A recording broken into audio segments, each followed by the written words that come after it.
One state in northern Nigeria is equivalent to the whole of Southwest. Tinubu is OTP one time. My lecturer once told me something. My Calabar lecturer once told me something. He said, never ever in your life trust a Yoruba land. He said, if a Yoruba man shake your hand, he mean maybe or no. While in your heart, he mean yes. While in his heart, he mean no. He said, if a Yoruba man nod his head, he mean no. They are hypocrite in nature. He said, never ever trust a Yoruba man. Our northern brothers, they make a great mistake. Me personally, I did not vote for Tinubu because I already know the nature of Yoruba.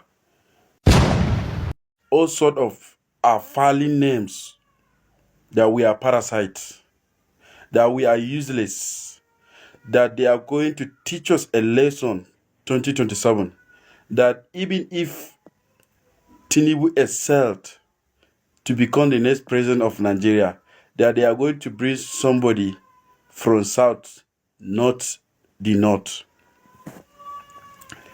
Maybe they have baby mentality. They don't know the north. They don't know our history. They are hypocrites. They behave like chameleons. And once they hijack power, their true color will prevail. And we have seen what Tinubu is doing, what Tinubu is trying to do regarding the tax reforms. The governor of Bauchi, Bala Mohammed, has warned President Bola Tinubu that his reform policy is anti-northern Nigeria, that we are going to teach him a lesson. This is not oligarchy.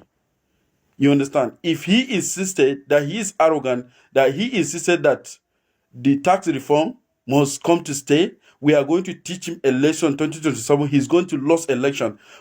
His state where he come from, Osun State and Lagos State, did not vote for him 2023 election. He did not win election in Osun, and Lagos State did not voted for him.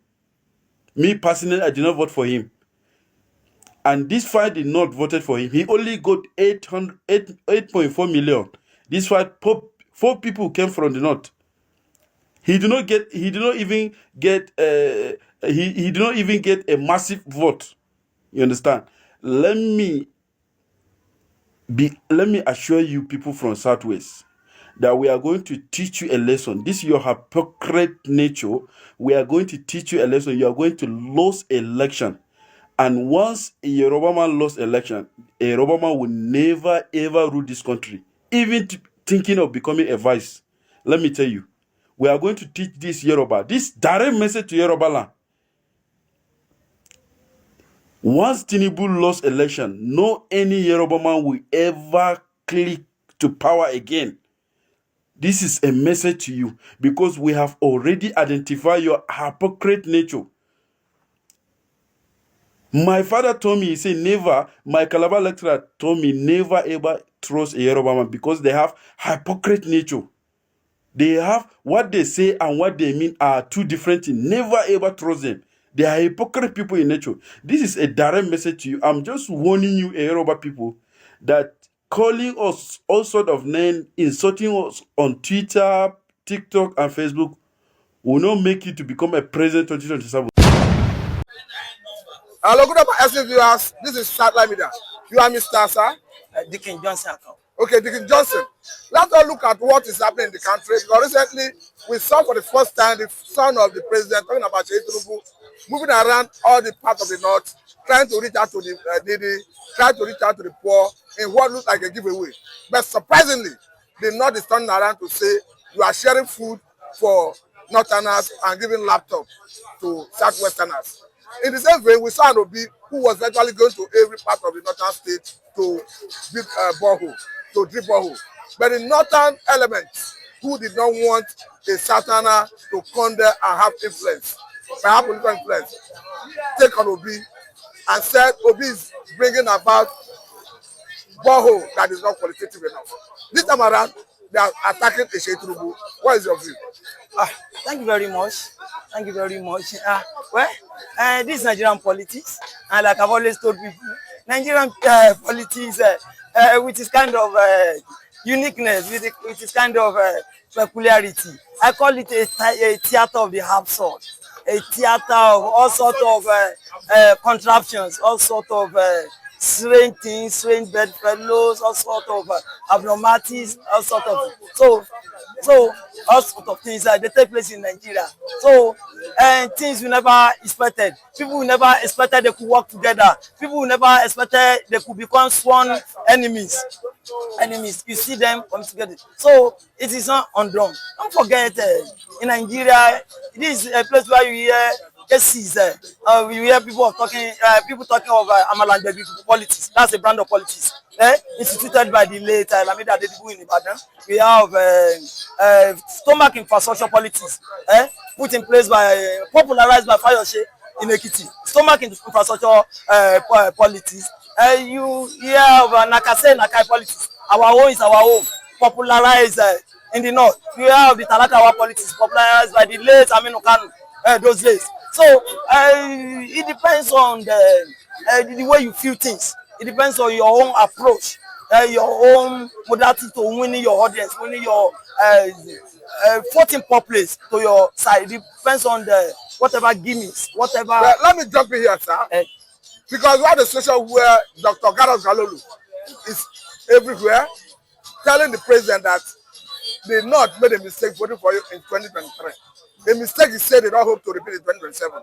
And apart from that, we have seen Northern Elders Forum coming out in clear terms to say that they will give consideration to a Northern candidate in 2027.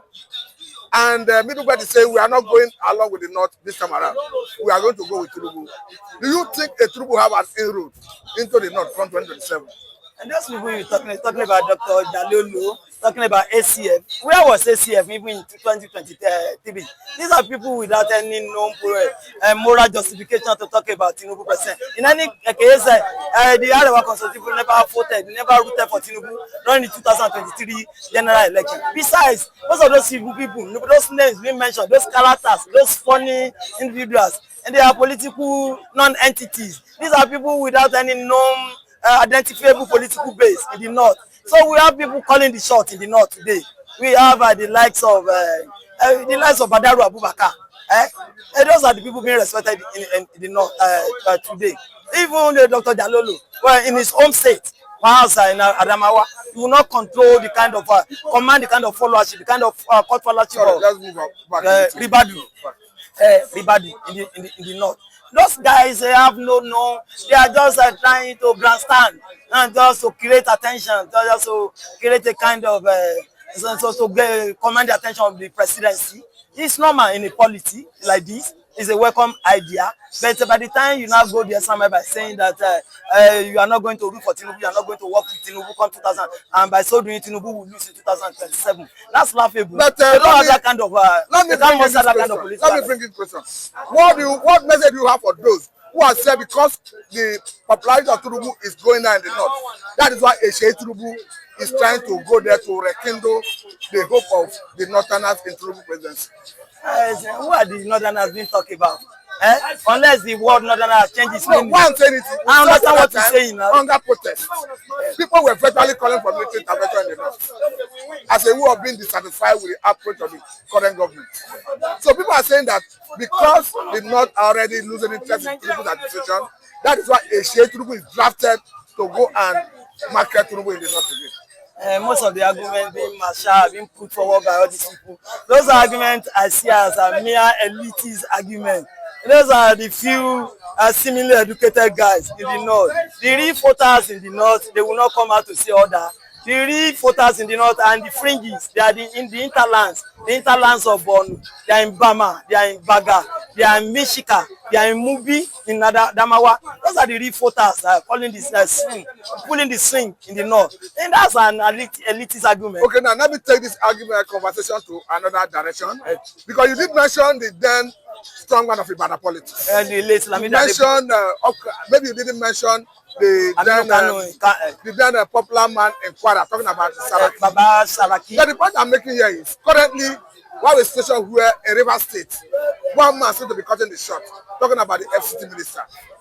Recently, we saw the Supreme Court judgment, and in what looked like the presidency taking side, the imposed state of emergency in that state.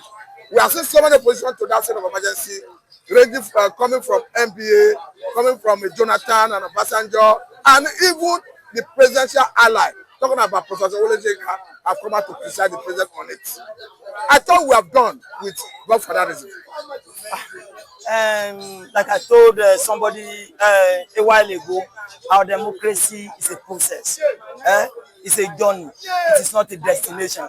It is a gradual thing. We are gradually getting there. We are making progress. Don't forget our democracy, whether people like it or not, is a nascent democracy. It's just 25 or 26 years old. You wouldn't liken our democracy to a democracy like America and other senile climes that is as old as 350, 100 years old. We gradually getting there. It's interesting to know that there are certain things, certain mistakes we committed 20, 25 years ago under Obasanjo that are not repeatable these days. There are some certain steps, mistakes, misadventures we had 10 years ago under good luck, under Yaradua, that I wouldn't venture do them today. Simply because we are making progress. It's gradually growing, it's evolving, it's developing. So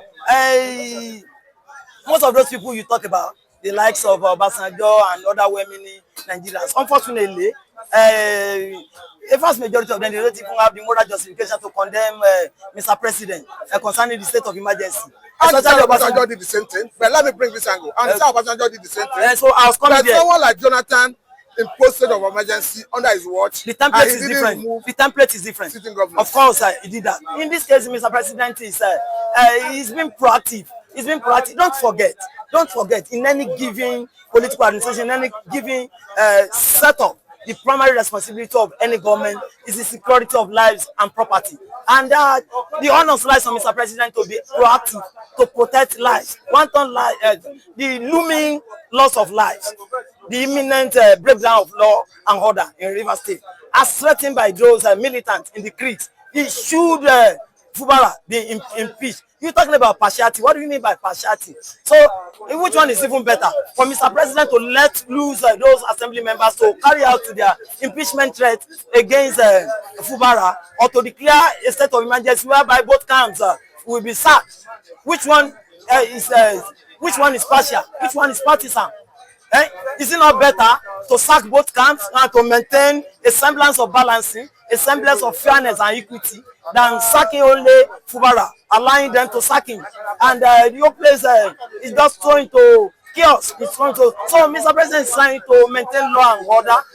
According to this security report available to him, that any time from now, those guys, they will go back to the creek.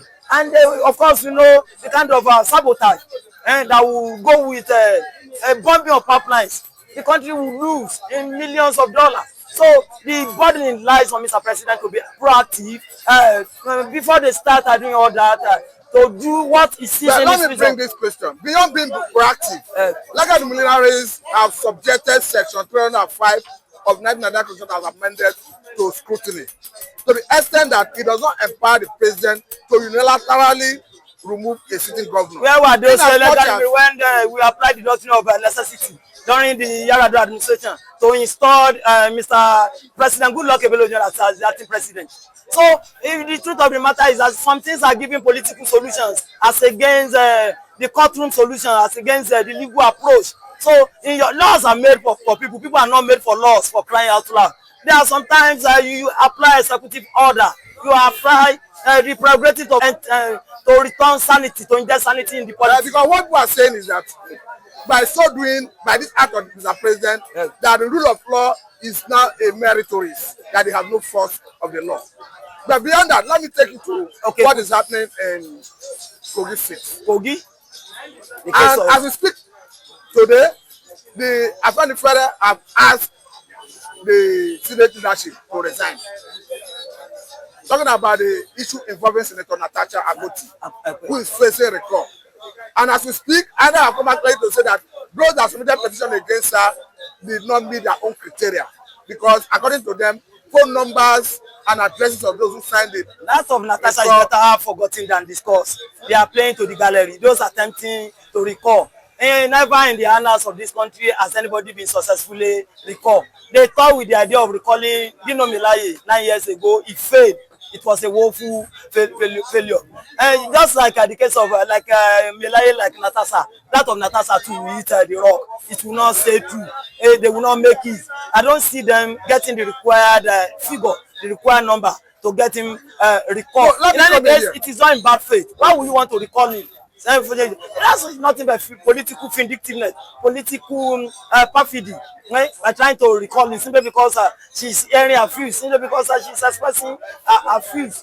And we need characters like that in the polity to maintain a kind of check and balance in the system. We need more of Natasha in the system. They claim to have gotten up to 50% signatories of registered voters in her country. How feasible are those signatories? They claim. And, yes, that INEC say, as part of our process, if you submit petition, the only now on us to go and verify the veracity of your claim in terms of the signatories, the allocation, and INEC is now saying that the addresses and the signatures are not attached. They were made or they were fabricated. That is what it looks like. And of course, that's where politicians, they can go all way. They can go the extra mile to do and undo. Especially when it's a case of when you have made up your mind to hang your dog, any rope will do.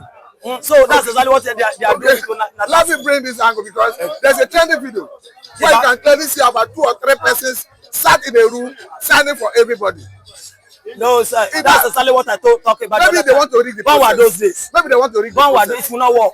Those days of 2-3 people, some printing ballot papers and stuffing it, registering 46,000 people, and the entire 46,000 people will vote in one particular local government. When were those days in Nigeria? Our democracy is evolving. It's growing. We are getting there gradually.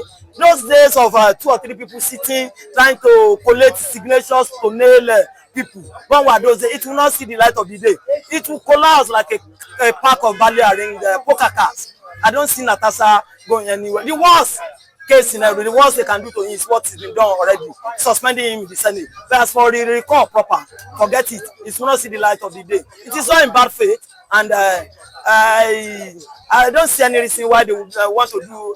I don't know what they even tend to gain by so doing. For crying out loud, he has just 2 years or thereabout, 2 years more to spend in that office. Why now allow the gentlewoman to spend the remaining 2 years bettering our democracy, hearing our views, expressing our opinion, and as long as he doesn't violate the right and the civil rights of others. Okay, now, lastly, let me take you to the angle of the man Nnamdi Kanu. Okay, lastly. What the situation where the Court of Appeal ruled that Nnamdi Kanu was extraordinary rendition for Kenya to Nigeria, and so he will be released unconditionally. Consequent upon that, we are seeing UN working group on arbitrary detention, asking federal government to release the man unconditionally. Federal government decided to appeal that case. At the point, the case was reassigned to another judge. Currently, we have Judge Omotosho who is handling it. We have seen several efforts to seek political solutions to Nnamdi Kanu's travail. We have seen the lives of Senator Enara Baribe leading his colleagues from the southern part of the country, meeting with the Nigerian Federation. We have seen so many interventions from minority caucus in the House of Rep, calling on Mr. President to release the man. All seem to have gotten a headway. What is your position about the release of Nnamdi Kanu, either politically or through the law court? I've always advocated for the latter. That's the political solution. So I've always advocated that for us to make headway in this Nnamdi Kanu case, the best way out is for us to apply a political solution in such a way that the eggers around Mr. President and the leaders of thought from the southeast and people in the inner cabinet of Mr. President will come together in a round table. They will give him some terms and conditions so that to ensure peace and stability, especially when it's eventually released. So I don't see. We have tried the law court. It's been legal gymnastics, legal acrobatics these last 10 years, and we seem to be making no headway. We seem to be making no progress. So having failed in that regard, I think the only alternative left to us now is to apply some sort of political solution. So it is not new. It is not a strange idea in the politics. I recall even in the days of the military, when our social crusaders, the likes of Dr. Bekora Sokutski, the likes of the late Shiganfayemi, and the rest of them, when they were advocating, then when they were involved in social re-engineering, when they were all over the street, campaigning for the restoration of democracy, for the validation of actualization of due self and what have you. So on several occasions, they were released on compassionate ground that